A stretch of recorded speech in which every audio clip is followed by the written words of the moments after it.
Hi, I'm Phil and this is a cam follower for an EA113 TFSI engine. This particular cam follower is used in various different makes and models from the VW group.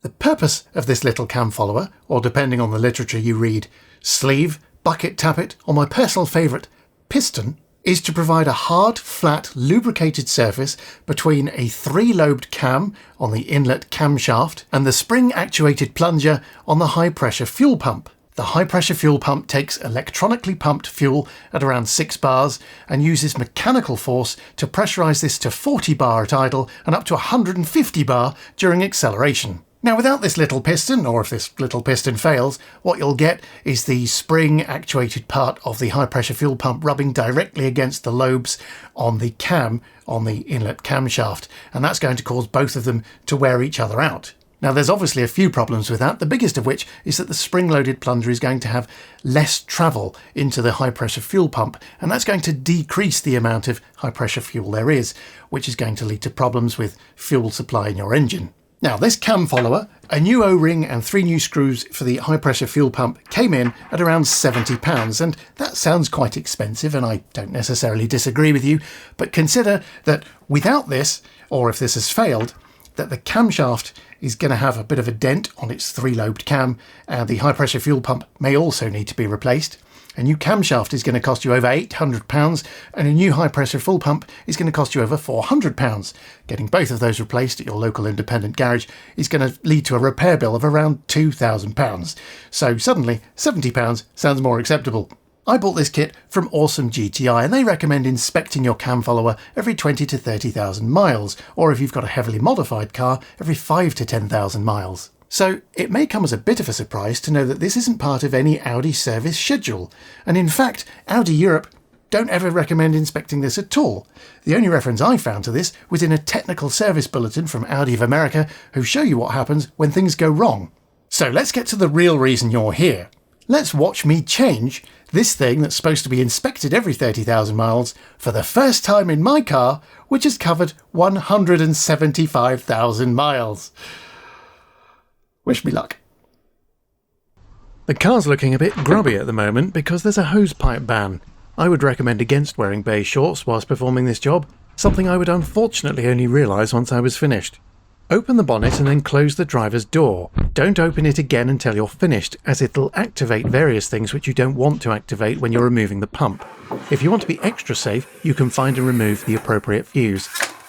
Remove the engine cover and take a moment to admire the disintegrating foam on the underside of it, which I assume helps to stop some noise. Identify the location of the high-pressure fuel pump, which is on the right centre of the engine. The first thing we're going to do is disengage the 2 electrical connections. The top is for the fuel pressure regulating valve N276, and the one on the side is the fuel pressure sender for low pressure G410. The way to unclip these is to push them onto the connector slightly to release the plastic retaining clip, pull back gently on that clip, and then slide off. The top one for me was pretty easy, but the side one was quite tricky, and I ended up breaking the clip. These plugs are made of plastic and 16 years old, so they've become a bit stiff and brittle.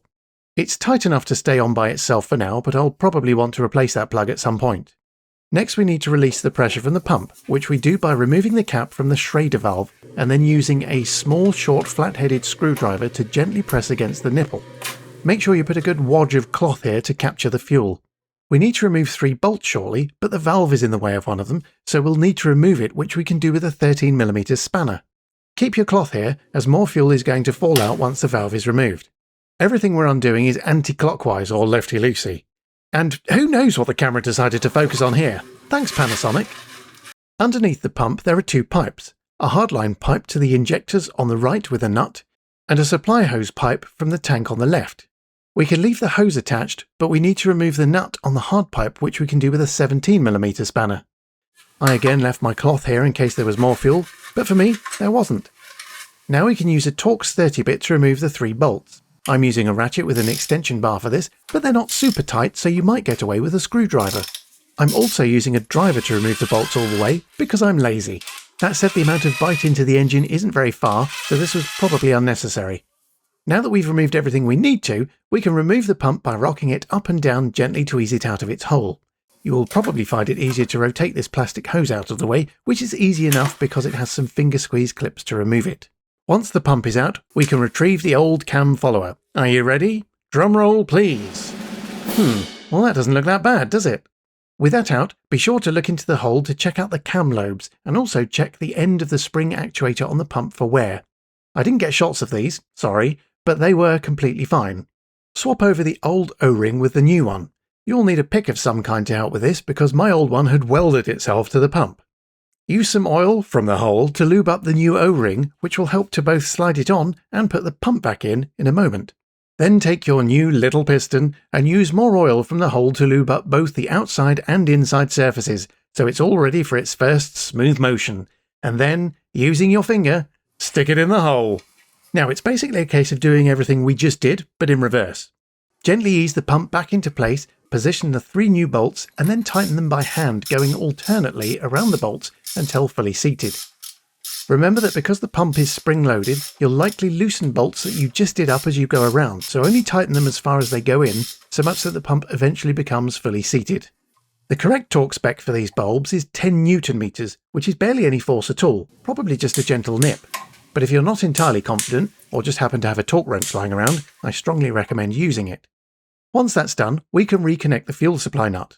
This can be a bit fiddly to line up, but you'll know when it's right as you'll be able to do this with your fingers, right the way up the bright part of the brass thread.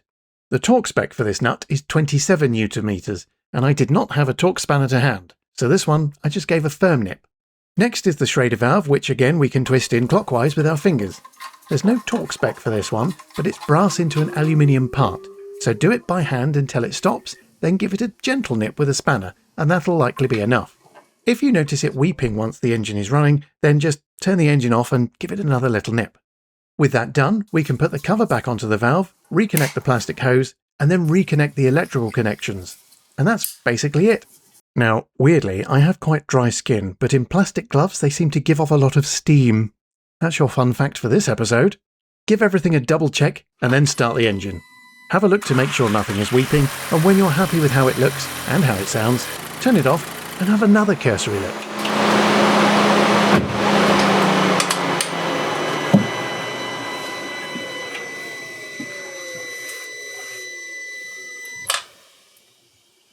Pop the engine cover back on, and you're done. I don't know about you, but I am shocked. I am shocked at the level of destruction on this thing, which is to say, it looks kind of fine. There's no obvious cupping on the top or on the inside. Yes, the black layer has worn away on the top, and you can clearly see where both the cam and the high-pressure fuel pump were rubbing against this thing, and yet, to my fingers, I can feel nothing at all. There is some visible roughness around the outside, but again, to my fingers, I can't feel anything. It feels perfectly polished and smooth to me. The one thing I will say, though, is that there's a little ring around the outside edge here, and that does feel slightly rough. And I'm not entirely sure if I'm imagining it, but my engine idling does seem very slightly smoother now. Anyway, all in, that would have taken about 20 minutes if I wasn't filming it, so it's relatively easy to do, and maybe you should do yours today. I'll leave links in the description so that you can buy this and all of the tools you need, and if you do give it a go yourself, let me know how many miles your car had, and what your little piston looked like when you changed it. Until next time, good luck.